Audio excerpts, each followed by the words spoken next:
So I'm here to help you guys out with different subjects when it comes to lashing. So we're two sisters here.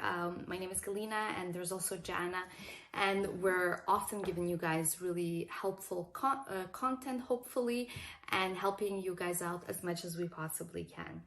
So today's subject we're going to be talking about is actually going to be gel patches. So I know that this is a subject you guys love because every time we post a video on Instagram about patches, there's always so many questions and so many comments, and it's just a subject that is really not really talked about as much, and it seems like it's easy, but it's actually not. So this is why we made this video for you guys, to clarify about different patches that exist and give you guys some tips on what you can do to work with them. So the first patches that we're actually going to be discussing are going to be the regular hydrogel patches. So what are the benefits of working with just the regular under eye patches? They're also the hydrogel. That's the substance that is in the patches. So the benefit is actually that they are really easy to work with. They're really thin, so it's going to be very easy to access the inner corners for your clients, and they're just going to be usually pretty comfortable for your clients. So now the downside of these general hydrogel patches is the fact that they're only good for clients that have a really regular standard eye shape, and for anything a little bit more complicated, like eye shapes that are not as standard, a little bit that deviate from the norm, they're not going to work as well. And so the other issue comes in is that for clients that have pretty coarse lower lashes, these eye patches will kind of move, and they're not going to stay in place as well as other types of patches. So now, so those were the benefits and the negatives. Now we're going to talk about the gel patches.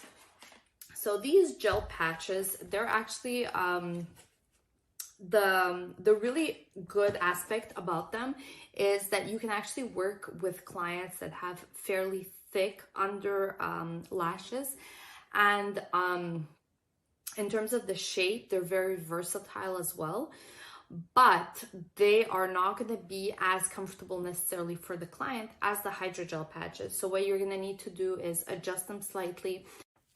So you're going to tell your client to open her eyes as you're going to apply the patches underneath her eyes, making sure that you apply and pull on the patches from side to side, stretching it and then adjusting it.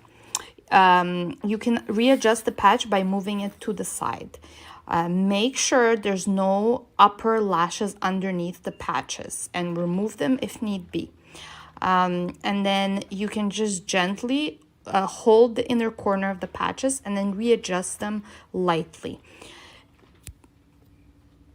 And sometimes you may even need to put a little bit of tape on the side of the patches, and so to make the client comfortable.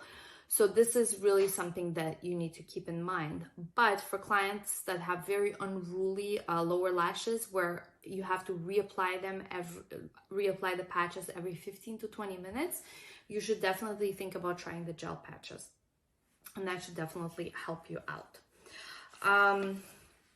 Like I said, it's harder to reach the inner corners with those patches. So what you can do is you can adjust them by cutting them out, cutting the shape out to make it to make the shape fit your client, or just have different various shapes on hand available. Most companies now offer various shapes for eye patches.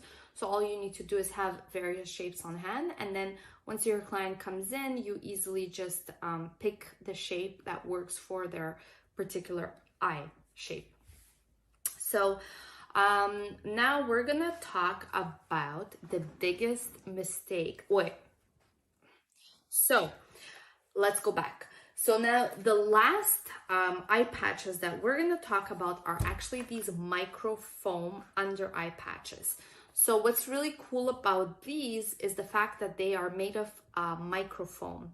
So these are the thickest patches available on the market. So they're going to be much thicker, and they're going to be like the best ones for clients that have really coarse under lashes, and they're really they're gonna stay in place. They're not gonna move like the hydrogel or even the gel.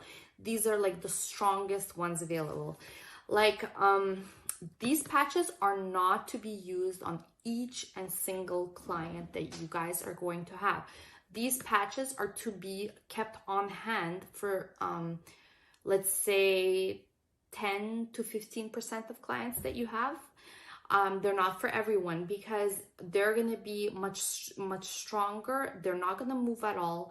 And you really need to make sure you apply them properly, because you need to ensure that you're not applying them directly on the lash line, because it's going to make the client cry a little bit more, and it's going to make them teary. So it's important to ensure that you apply them properly, but not only that you apply it on the proper client. If the client has no issues with patches, their eyes are like a regular eye shape, there's no need to use these microfoam patches just for fun. You really want to use them on clients that you have trouble with applying the patches to. And this is actually the other indication for applying these patches is for clients that typically react to the gel patches and that tear quite a lot. And so what happens is that the gel starts to come off, and you need to constantly change the patches throughout the service. So in those cases, you would use the microfoam patches. So for the microfoam patches, you're going to apply them. Keep in mind they are stickier and thicker than regular patches. So you're going to apply them, then readjust lightly, keeping in mind the thickness of these patches. We've gone through the 3 types of patches available.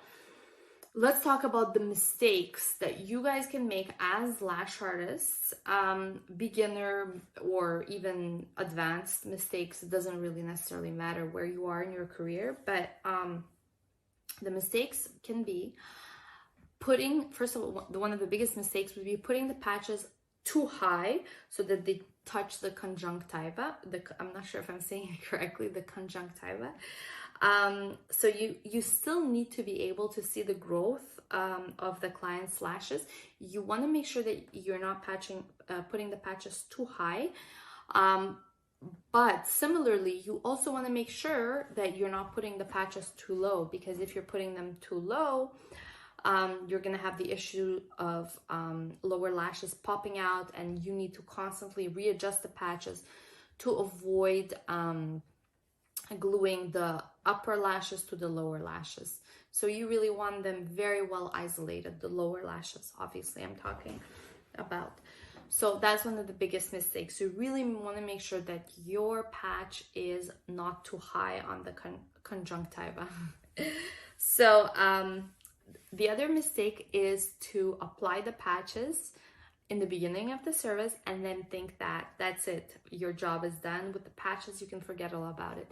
No, you need to check them every 15 minutes, 15 to 20 minutes, depending on the client, depending on if they're talking, because if they're talking, their face is moving and the patches are going to be moving, and so what's going to happen is you may need to change them more frequently.